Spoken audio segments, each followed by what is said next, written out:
Maithili express की शानदार प्रस्तुति।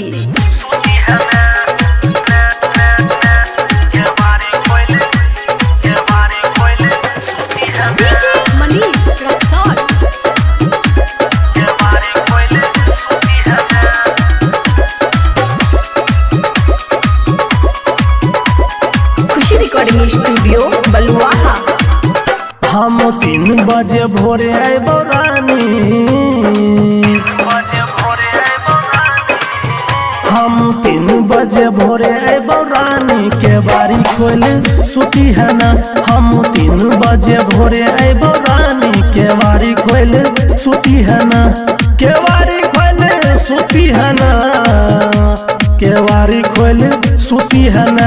प्यार है तही भैर मन दिल जानी, के बारी खोल सुती है ना। हम 3 बजे भोरे आइबो रानी, के बारी खोल सुती है ना।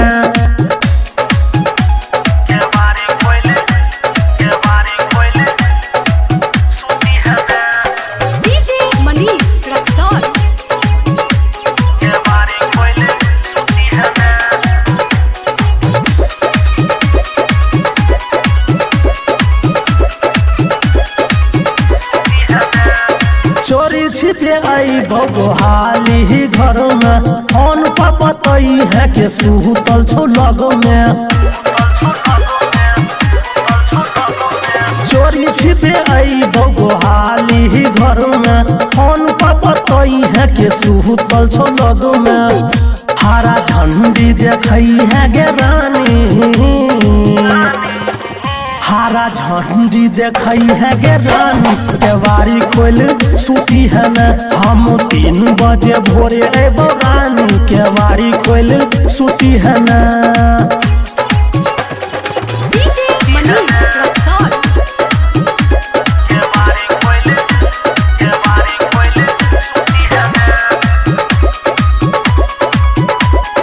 खुशी रिकॉर्डिंग स्टूडियो बलुआहा।